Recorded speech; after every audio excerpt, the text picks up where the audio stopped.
Hi, everyone. Thank you so much for joining this CAPS Town Hall.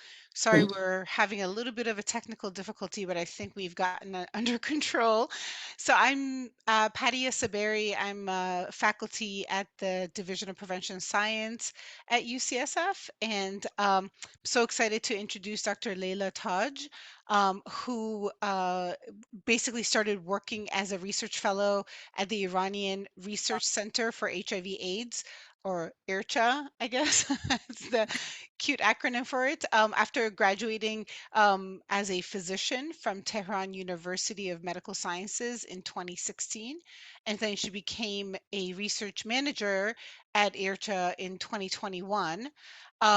She joined us at UCSF in September 2022, which, as you all know, is a significant month because of the movement that happened in Iran during that time. And she's been working with us with the UCSF Institute for Global Health Sciences as a research scholar. She's very productive, has participated in 15 research projects as a co-investigator, a research manager, and on a personal note, I first met Dr. Taj in a chat room in AIDS 2020 when everything went online.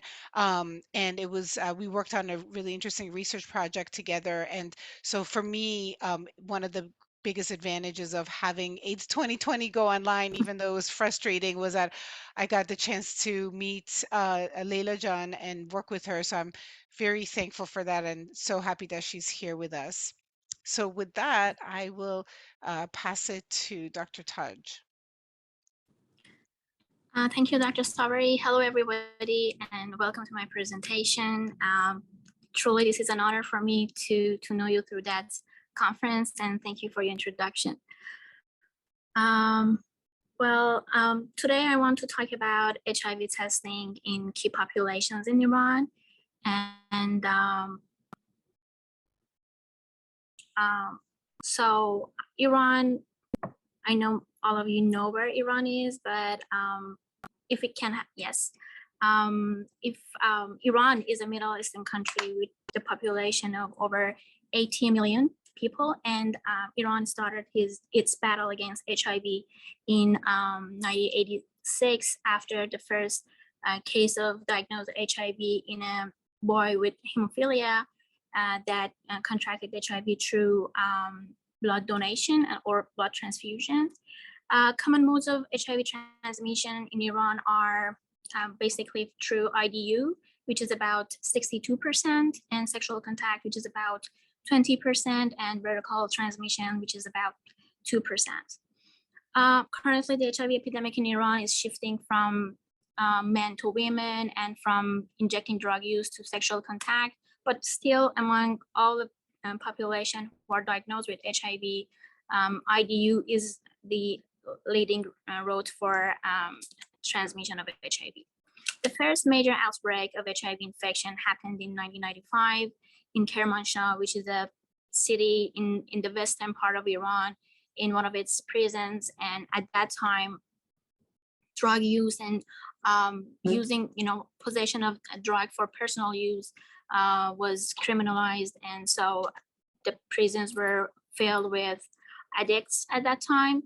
So after this, the first major outbreak of HIV, they started to change the policy towards addiction and started their harm reduction programs to battle against addiction and drug use and subsequently HIV. Would you please go to the next slide? HIV in Iran is mainly concentrated among key populations.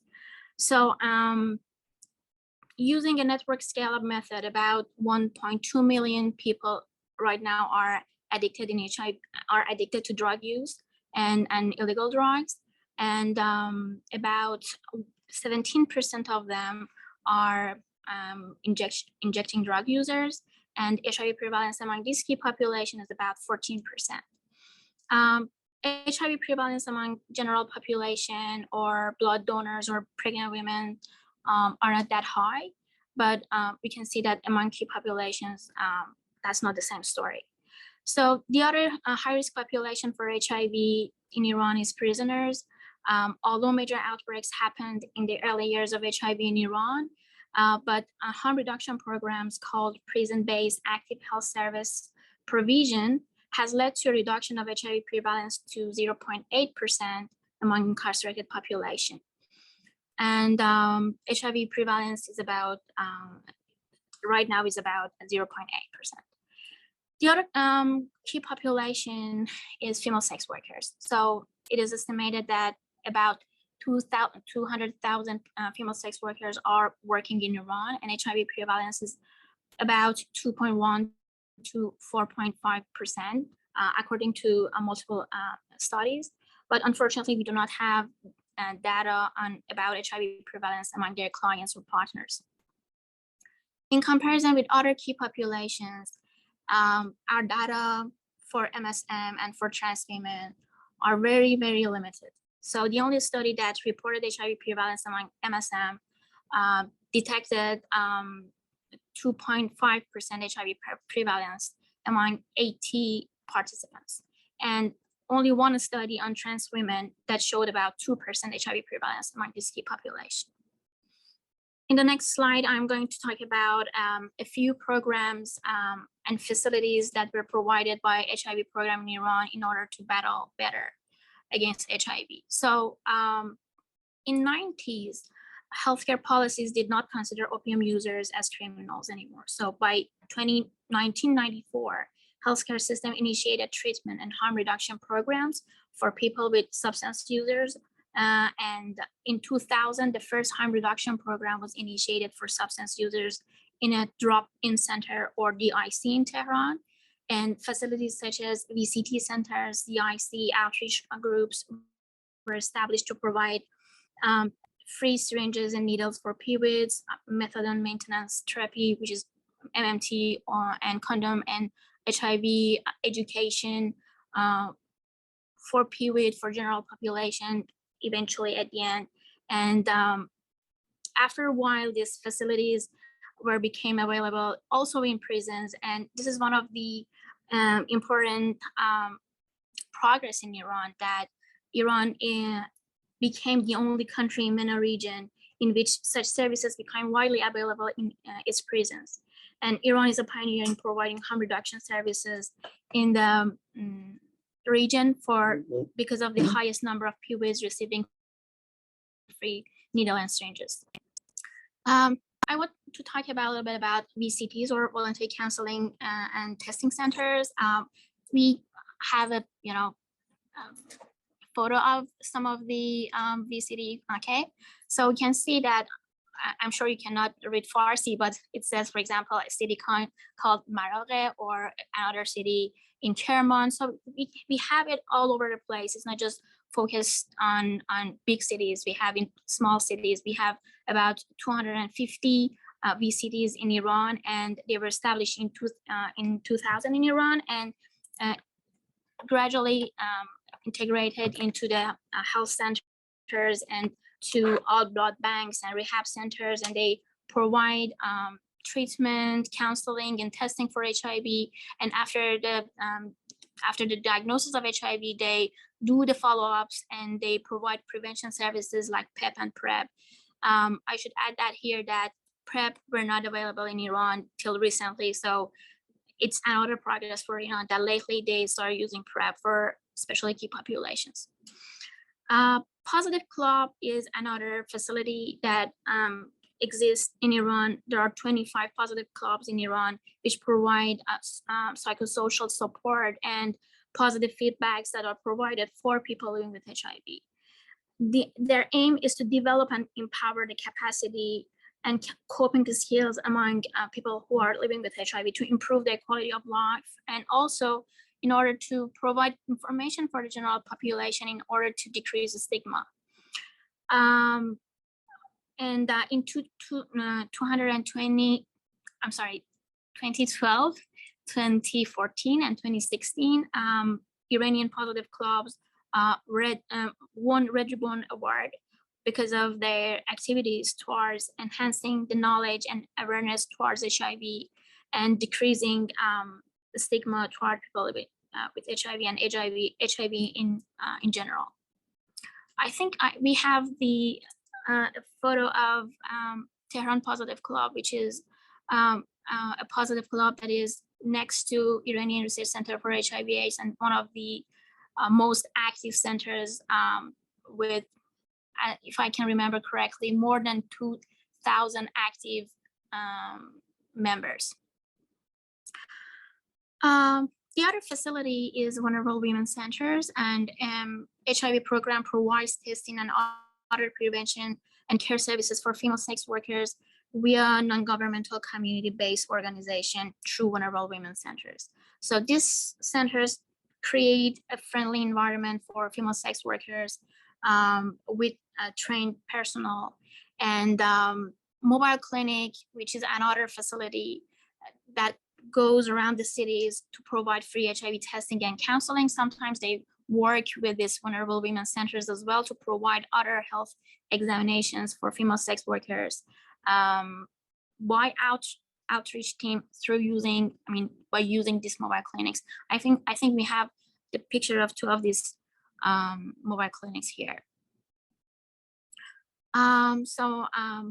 I invite you all, if you want to know more about HIV in Iran, to read this article that was published in AIDS in 2021 using this QR code here. I hope this is big enough for you to scan it. If not, you can just Google it, and if you write HIV in Iran, it's gonna pop up. Okay, if we can go to the next slide, thank you. The biggest gap in HIV continuum of care in Iran is diagnosis. So we came up with this idea to introduce HIV self-testing in Iran, firstly among female sex workers and their clients and partners in a study called Selfie. So, and it was the first study to ever use HIV self-testing in any settings. And, but we chose this key population. And the study had 3 phases. The phase 1, through phase 1, we assessed the perception and attitude of female sex workers towards HIV self-testing and distributing it among their clients and partners. This phase eventually helped us to come up with better method for the phase 3, which was the RCT. In phase 2, female sex workers were asked to do HIV self-testing in order to assess its feasibility. And in phase 3, we aim to assess the secondary distribution of HIV self-testing by female sex workers among their clients and evaluate if offering monetary incentives has any effect on their distribution or reporting back their test result through RCD. I should add that these 3 phases were presented at IAS and AIDS conferences in 2020 and 2021. So you can use these QR codes that you are going to see here and in the following slides if you want to know more about the study or with more detailed information. At phase 1, we conducted a qualitative assessment of motives and concerns that female sex workers had in order to use HIV self-testing for themselves and also for distributing it. So through their peers, we recruited about 37 female sex workers in 2 cities of Iran, Tehran and Isfahan, which are the first and the second populated cities in Iran in 2018. And a participant had to age 18 or older and sold sex in the last month prior to the study.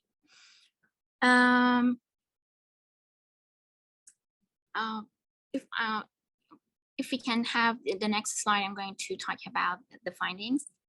So regarding accepting HIV self-test by female sex workers, in general, they were optimistic about using it. They were willing to using it, and they thought that their peers would accept to use HIV self-testing, and rapid test result and privacy were the most common reasons mentioned by participants to use HIV self-testing. They believe that in hospitals and test centers, they may need to show some sort of identification in order to get tested, but using HIV self-testing, no longer they need to show any ID. One of the participants said, I knew that there are testing centers out there, but I was afraid that they would ask for my ID. Now now I can use HIV self-testing better. Or they mostly believe that female sex workers would accept to do HIV self-testing if they are encouraged by their peers or somebody who they knew or they trust. They also said that multiple location ways should be available for female sex workers so they have a better access to it, like pharmacies with night shifts, VCTs, blood transfusion centers. And regarding concerns and barriers, they were worried about their test results and also finding about the result alone. Some of the participants said they prefer to find about their test result in a testing center. And like one of them said, what if I'm positive? I don't want to be alone while testing for HIV. Or the other one said, I already feel depressed. I don't want to know if I'm positive or not. Participants mostly believe that some of their peers may deny sex working if somebody reach out to them and encourage them to use HIV self-testing, and they would say, like, we're cautious enough in our relationships. And some of the participants believe that if their partners find out that they took the test, they would become suspicious and may ask them whether they had an affair. In the next slide, I'm going to talk about motives and concerns regarding distribution of HIV self-testing. So most of the female sex workers believe it is important to know their partners and clients' HIV status because they also have multiple partners and they can put female sex workers' health in danger as well. However, they said it would be probably easier for them to introducing it to their partners rather than clients. And here I should add that it turned out wrong. And after we conducted the study at phase 3, clients were eager to use HIV self-testing rather than partners. So they believe their clients consider themselves healthy and won't accept using HIV self-testing. They also believe clients are not aware of the importance of HIV testing. One of them said, I think it would be doable if I ask my boyfriend to use HIV self-testing, but I don't know how to ask my clients. Many of them won't accept using condom, let alone HIV self-testing. Or one of the participants said it could have a negative effect on their work and the client would leave and they would lose money after offering it. So overall, I should say they didn't think it was impossible, but they were so doubtful about it. Even I myself was so cynical about the future of this study. Spoiler alert, we were proved wrong in the RCT, and it was a really important lesson for me in studying in the research area and also in my life, that you have to trust the process. So at phase 2 and phase 3, we trained 18 female sex workers to attend in 2-day workshop.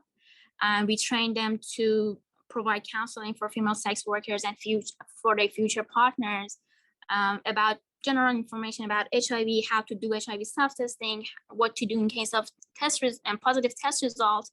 And then they started to recruit female sex workers and then teaching them how to use HIV self-testing through a video tutorial. And every packages had an oral-based HIV self-testing, a referral card, a user guide, a gift card, and questionnaires. The outcome of feasibility was measured as self-reported satisfaction through simplicity to do HIV self-testing, recommending it to others, and willingness to pay, and self-reported events like violence, privacy, and stress. In the next slide, you can see the results that 492 female sex workers used HIV self-testing. You can see that about 60% never tested for HIV before using this HIV self-testing. In the next table, you can see that they were willing to use it at home, but they also use it in public places like the street or park.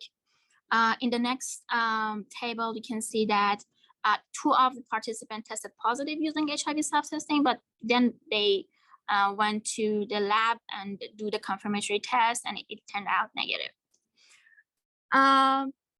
In the next table, you can see that no event happened during testing, but they had stress before, about 50% before the testing, and about 17% after the testing.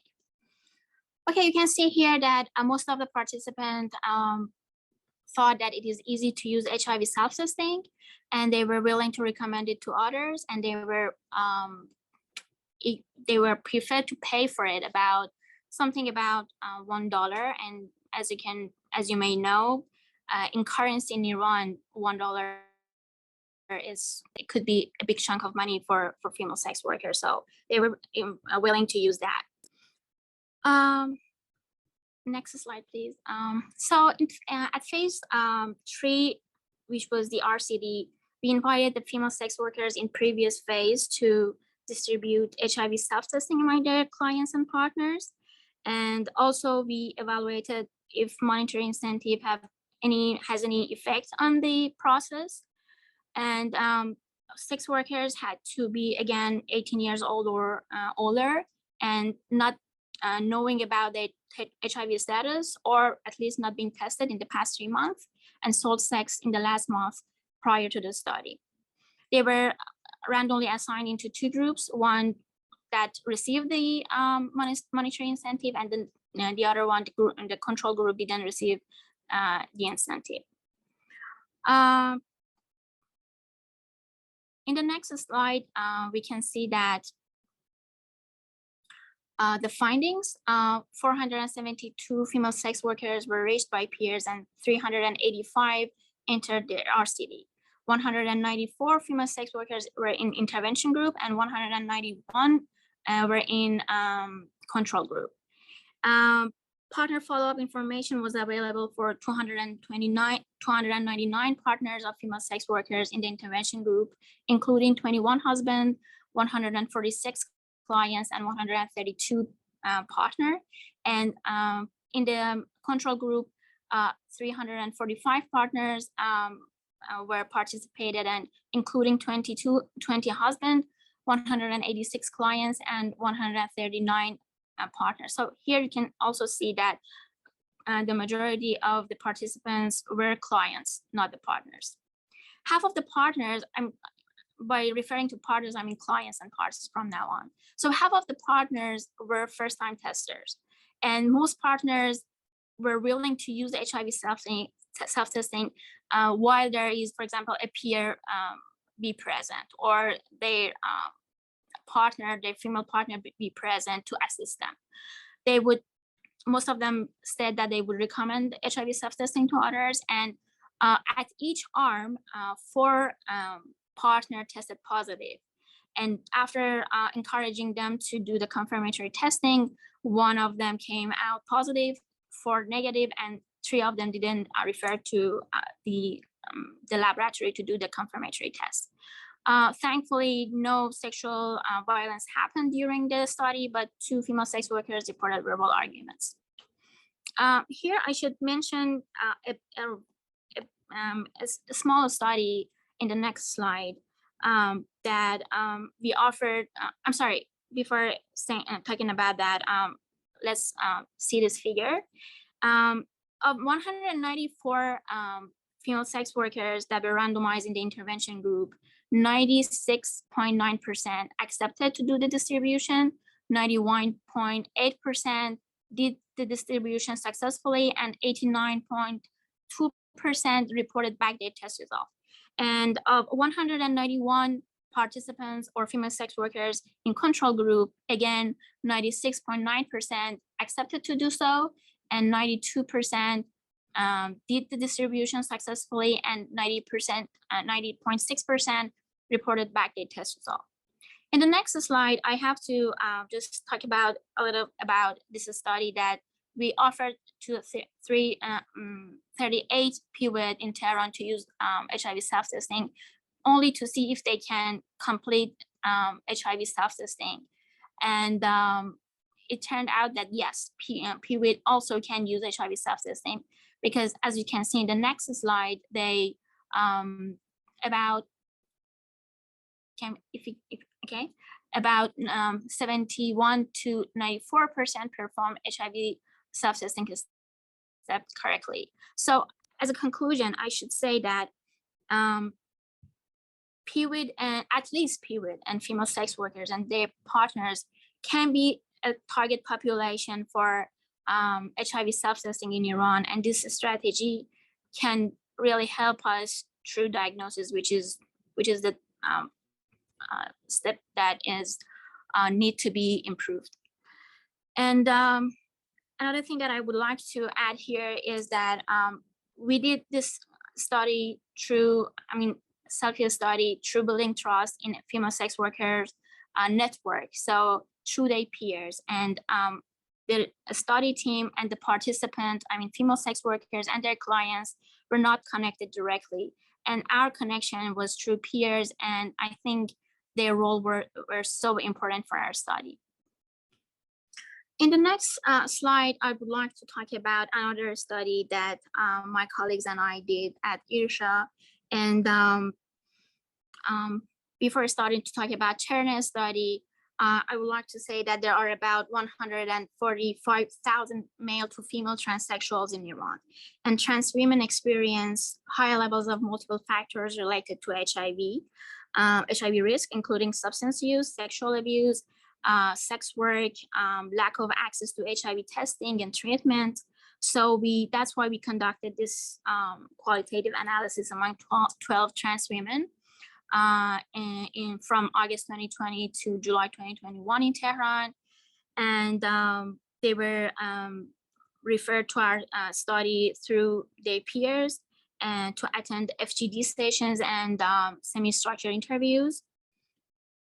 To be eligible, participant had to be 18 years old or more and assigned male at birth, but identified as women, or belong themselves along in feminine spectrum. We mainly assess gender confirmation surgery and other gender-related procedures, stigma, discrimination, and HIV risk perception. Content analysis was done on transcribed interviews, and participants had a mean age of 29 years, and 20% of them had already done the surgery, the gender confirmation surgery.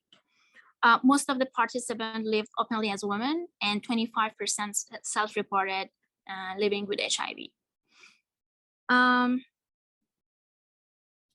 Participants who identified as transsexual were more interested in having gender confirmation surgery than those who identified as transgender. I'm going to talk about this difference in the next slide. So you can see here the themes that were generated through content analysis. And so if I want to start from transgender and transsexuality, most of the participants believe that there are differences between being a transsexual and being a transgender, and their needs are not necessarily the same. One participant mentioned that sometimes these differences become so important for even trans women as well. And one group, mostly transsexuals, consider themselves as true trans people and find transgenders in a confusional state.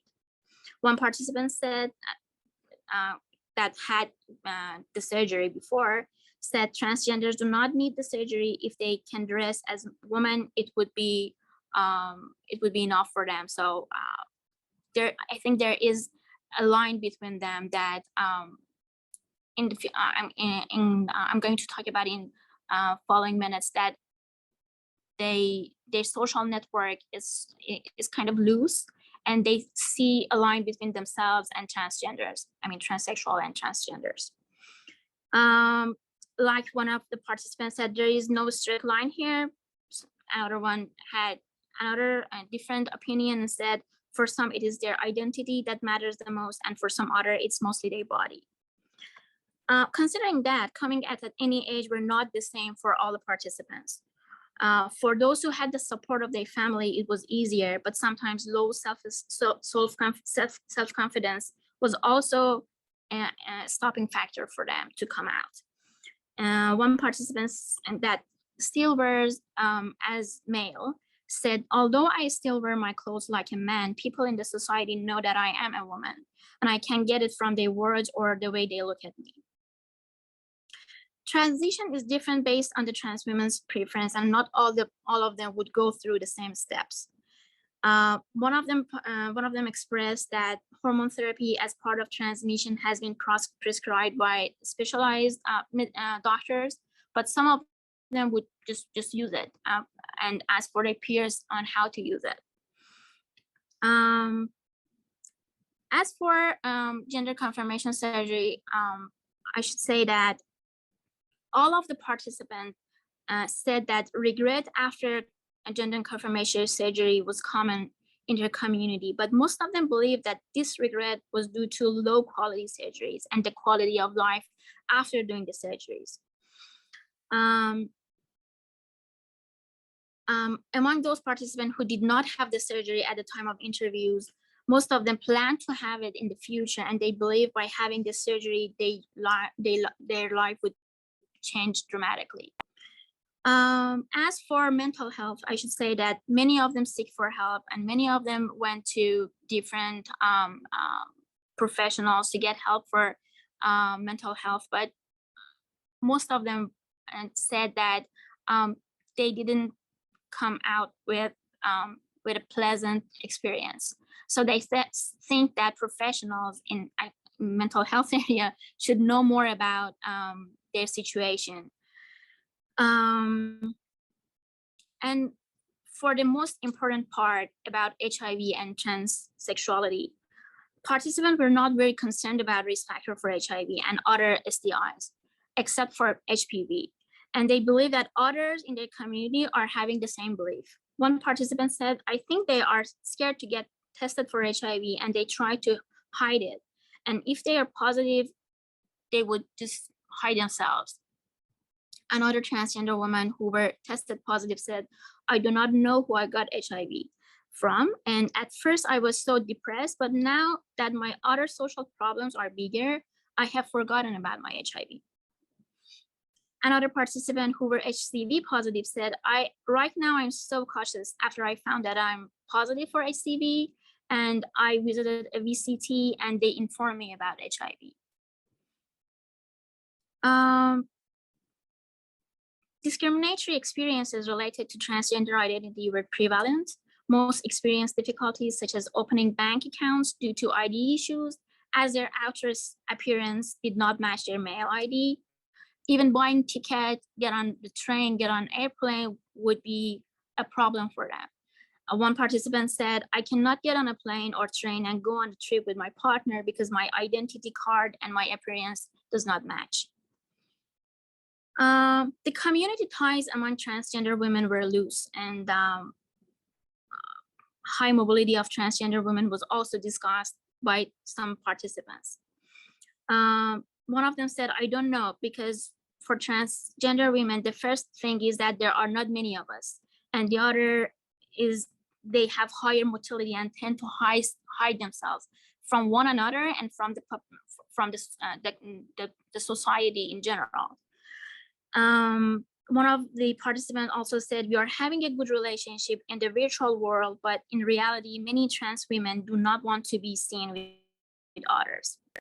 Most of the participants reported rejection, physical violence, verbal abuse, and suppression of their gender by family throughout their lives. But all participants stated that they desired familial support. One participant said, my parents would not accept and approve the new me, and it was a step-by-step process for me. And now it's 9 years after my surgery, and they are accepting me now, especially right now I received my master's degree in psychology, so I am more acceptable to my family. In response to how they see their future and their vision for their future, they were mostly optimistic, but towards marriage and having kids and stuff like that, they were cynical. Most of them were cynical. And one of them said that I prefer to put all of my energy on myself, and because it's the future is so vague and I don't think about marriage. Actually, I don't think trans people have any chance in marriage, but I want to have a good career and drown myself into it. Our study demonstrates that trans women in Iran face high social rejection and discrimination, along with unmet needs for various types of healthcare. And future studies are needed, and also new policies, and there is a great opportunity for healthcare providers to improve their knowledge about transsexuality in Iran, and also improve the quality of life of this key population in Iran. I'm not sure about the timing, but I would like to. 11:45. Yeah, 15 Okay, minutes, yeah. so can we go to the next slide to say thank you?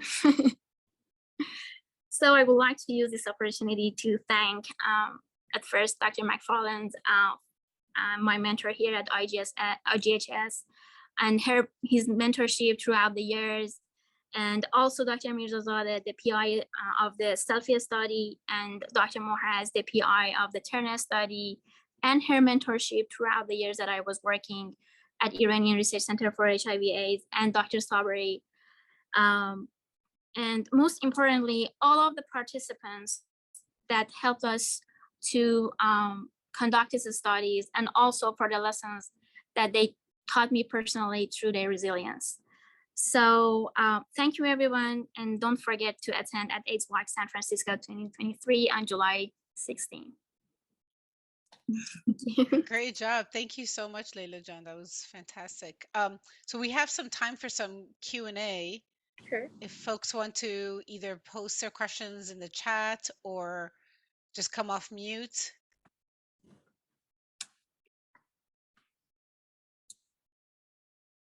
I had a quick question. So I found it really interesting a point that you made. My name is Luz Venegas and my pronouns are she and her. One of the questions that I had, you made a point about transgender women not necessarily wanting to be seen with other transgender women. And so I'm wondering for a service, for the provision of services to this key population, how might we facilitate access to this key population? And I guess it really also stems from if in your interviews there was any notion of why individuals did not want to be seen with other individuals of the same or similar gender identities. Well, I think as they said, the network was strong virtually, but in the public, they do not want to see with each other because, for example, the appearance of one person is different from the other. And maybe some of them were in appearance were more look like a woman, and the other would like, for example, a trans woman who is identifying itself as a woman, but the appearance is not as follows. So they do not want to be considered as somebody who is confused about their identity. So they have to be so cautious about choosing who they want to be with in their community. And also they were like, if I, for example, go to this VCT center to test, and some of my peers see me at this VCT, all the others of my peers would get notified that I went to this VCT to get tested. So because they believe that it is a small community, all the other trans women would notice that there is something wrong and I'm here to test for HIV. So all of them would get informed. So they do not want to seen publicly in VCT or anywhere that others would be there of their peers in order to seek for help or for mental health, for HIV, etc. I don't know if I answer your question or not. And then when you mentioned that they do not want to, that the individuals do not want to be seen as confused, is that an interpretation that we're doing from the interviews, or is that something that the participants said? Yes, it was something that they said. Also, I talked about it in my slide that the transsexuals thought that transsexuals are those who already done the surgery or were willing to do it in the future. And transgenders, according to their definition, are those who do not want to do the surgery. And it's not important for them. It's just the secondary appearances that they have. And it's like they think that the true transsexuals are those who are doing the surgery or willing to do it in the future.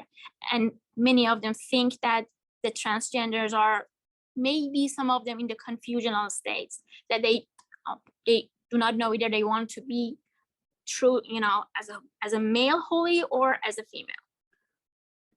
It is their definition. It's not like it is the reality. It is something that very so important for them in their community. Thank you for that. I had a quick question. I just noticed in your selfie phase 3 study, so the main difference between the two arms was that one got incentives and one didn't. Right. But so I guess the outcome was that there was no difference if people got Yes. incentives or not. They basically did everything identically. Okay, great. Just wanted to make sure I got that correct. Thank you. Linnea? Yes. Hi, Parya. Thank you so much. Thank you, Leila, for that presentation. I did have a question regarding the qualitative phase and maybe some of the other phases.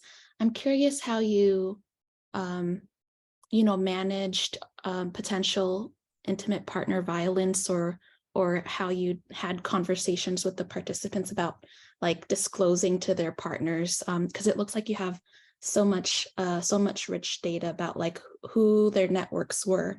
So I'm curious how you were able to glean that information and just let them know like what could happen if they disclosed, if they hadn't done so already.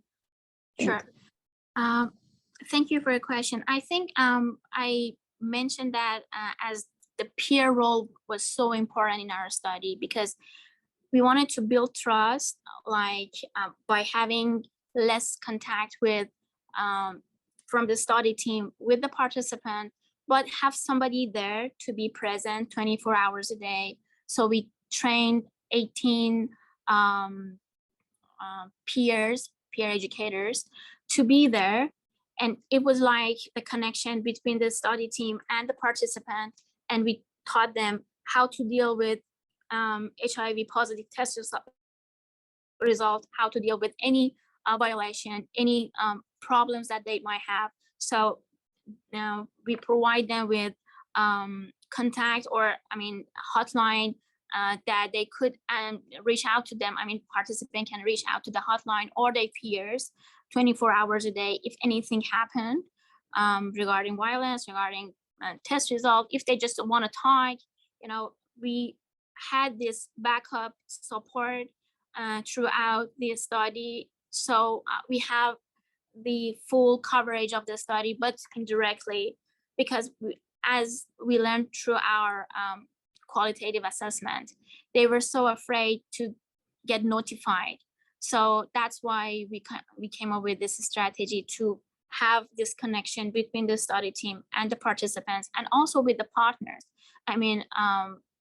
Many partners contacted the peers for their problems or for the future. It was interesting that after this study was finished, they were still in touch with each other and asking for HIV self-testing, asking about their risk factors. For example, they had a suspicious relationship or suspicious sexual contact with somebody, and they had they needed information.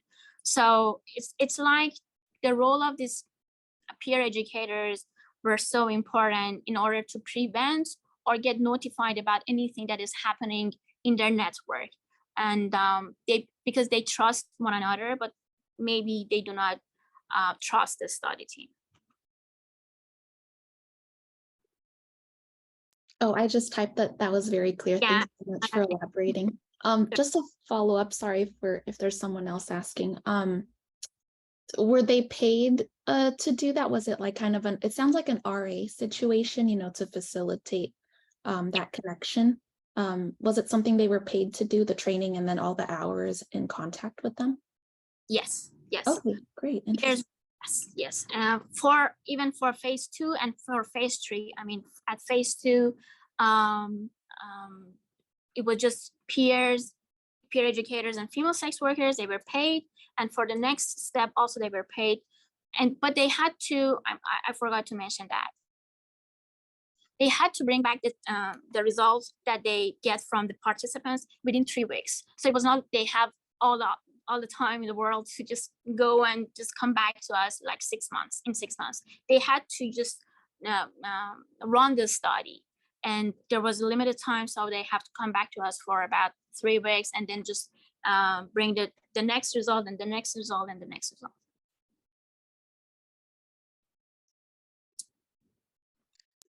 Thank you so much, Linnea.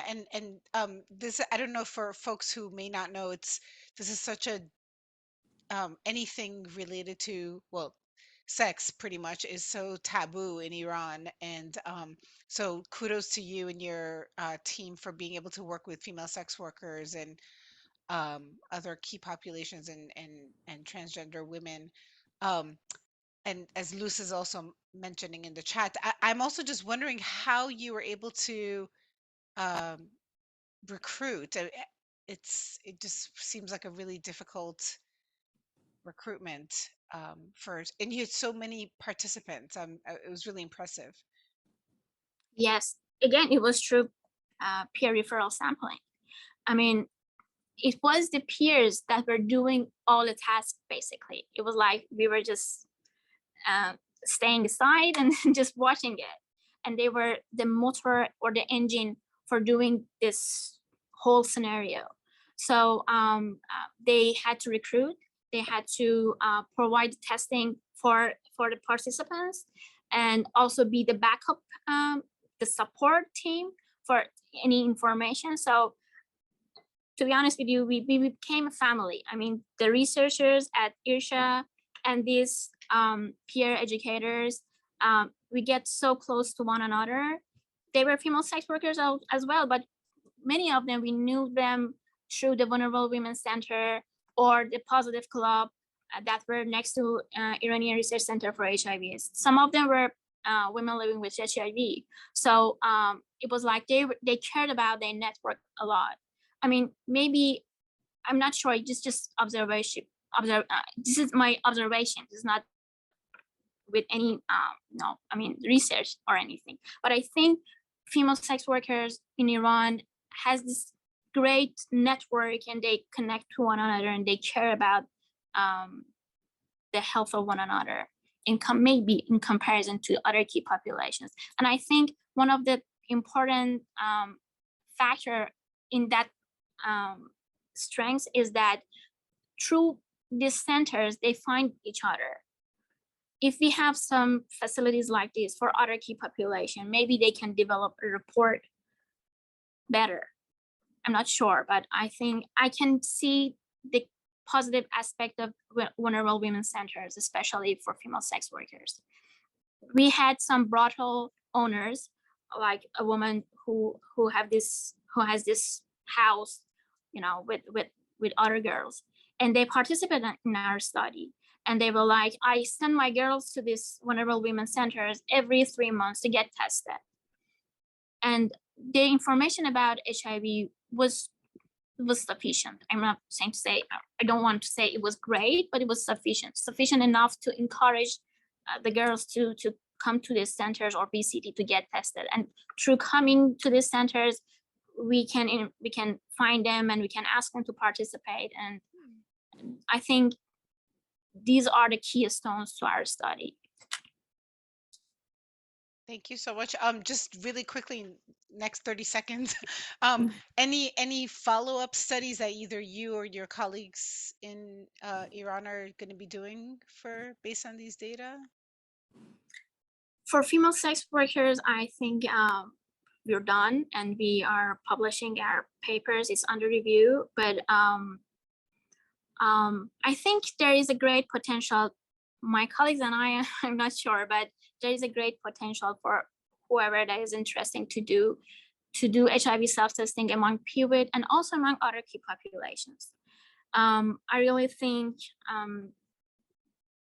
this is a gap, and we can work on it. I mean, researchers should work on it, and also doing some studies to find out more about other key populations, especially those that we do not have any information or limited information about HIV prevalence. But I think it is improving, like PrEP, you know. I mean, I can remember that at first years that I was in IRCHA, PrEP was something that was not going to happen. It was like, you know, there is this kind of prevention out there. And I remember that people living with HIV came to us and say, for example, you know, such a facility exists, such a service exists, such a prevention exists. Why don't we have this for others, for our peers, for our people in our networks? And now they have it. So I think maybe slowly, but they're progressing it. And if you see UNAIDS website, Iran providing annual information and annual report every year. So they try to improve the situation, but maybe in baby steps. Great. Thank you, folks. Thanks, everyone, for joining us. Thank you, Leila, John, once more. Thank you, everybody.